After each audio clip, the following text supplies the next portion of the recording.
Halo, salam sejahtera bagi kita semua. Perkenalkan, nama saya Lukas Andrew Pasiolo Butar-Butar dengan NPM 242600283. Di sini saya mewakili kelompok saya, yaitu kelompok 6, akan mempresentasikan tentang hukum benda.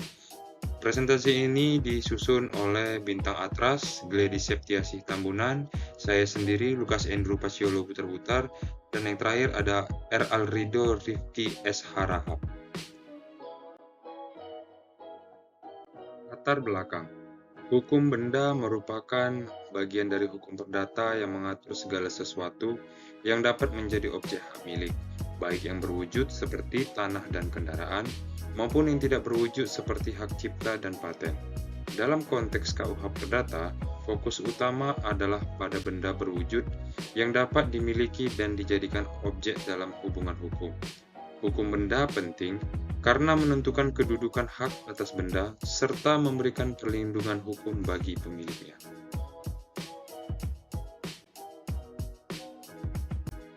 Rumusan masalah dan metode.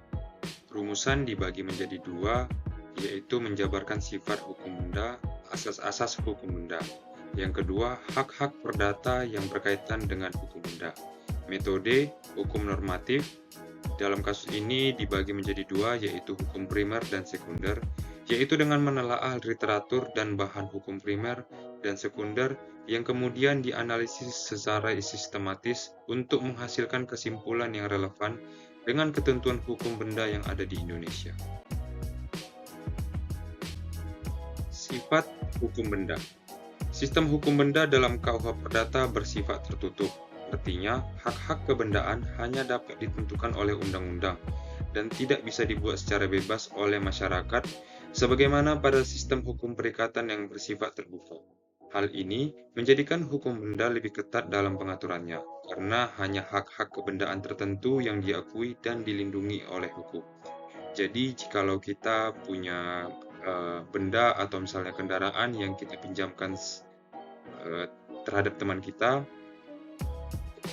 itu tidak bisa dikaitkan dengan KUH Perdata karena itu lebih sifatnya ke personal, kecuali jika kita punya aset atau misalnya kita punya benda bergerak yang kita pinjamkan kepada teman atau misalnya kita sewakan dalam bentuk rental atau apapun itu dan kemudian kita daftarkan ke notaris serta dibuatkan klausul serta juga ada periode peminjaman atas barang dan aset yang kita pinjamkan tersebut, itu baru bisa kita kaitkan dengan KUH Perdata.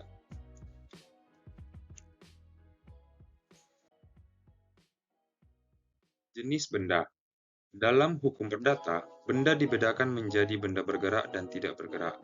Benda tak bergerak meliputi tanah dan segala sesuatu yang menyatu dengan tanah, seperti bangunan dan tumbuh-tumbuhan. Sedangkan benda bergerak meliputi barang-barang yang dapat dipindahkan seperti kendaraan dan perabot rumah tangga. Klasifikasi ini penting karena menentukan perlakuan hukum terhadap hak atas benda tersebut.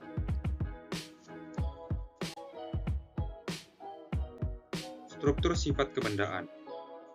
Hak kebendaan memiliki beberapa sifat khas yang membedakannya dari hak perikatan, antara lain bersifat mutlak, yaitu mengikat semua orang, hak suit atau tetap melekat pada benda, hak preferensi atau mendahulukan pemilik hak dari kreditur lain, prinsip publisitas atau perlu diturunkan agar sah, karakteristik harus jelas objeknya, dan tidak bergantung kontrak, sehingga berdiri secara independen.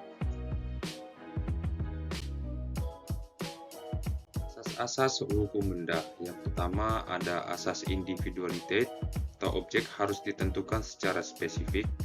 Yang kedua asas totalitas atau hak atas keseluruhan benda.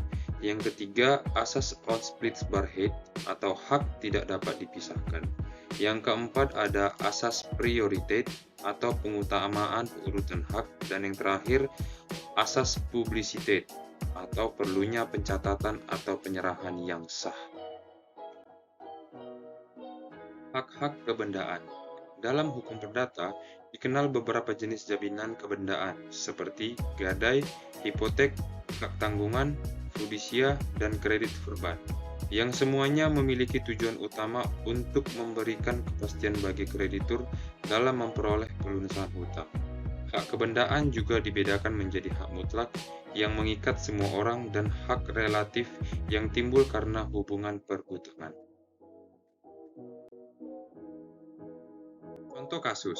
Contoh kasus yang diangkat adalah penyelesaian mengenai objek gadai yang tidak dapat dilelang oleh perusahaan pegadaian karena dijadikan barang bukti dalam kasus pidana.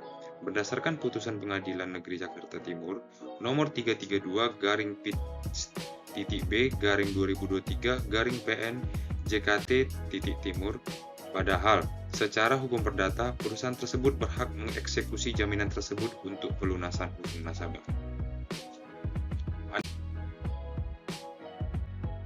Analisis kasus. Kasus ini menunjukkan adanya konflik antara ketentuan hukum perdata mengenai hak gadai dan ketentuan hukum pidana yang menetapkan benda sebagai barang bukti. Akibatnya, perusahaan kehilangan hak untuk melakukan lelang dan mengalami kerugian ekonomi. Hal ini mencerminkan belum sinkronnya aturan hukum antar bidang yang mengakibatkan hilangnya kepastian hukum bagi pihak kreditur. Kesimpulan. Hukum benda berperan penting dalam memberikan jaminan dan kepastian hukum terhadap objek yang dimiliki atau dijadikan jaminan.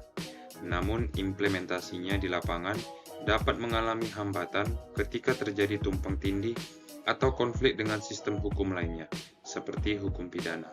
Harmonisasi antar sistem hukum menjadi kebutuhan agar perlindungan hukum tetap terjaga. Saran kami, diperlukan peraturan khusus yang dapat menjelaskan ketidaksinkronan antara hukum perdata dan pidana, khususnya dalam hal perlakuan terhadap benda jaminan yang dijadikan barang bukti. Selain itu, perusahaan pegadaian sebaiknya meningkatkan verifikasi terhadap asal-usul barang jaminan guna mencegah permasalahan hukum di kemudian hari.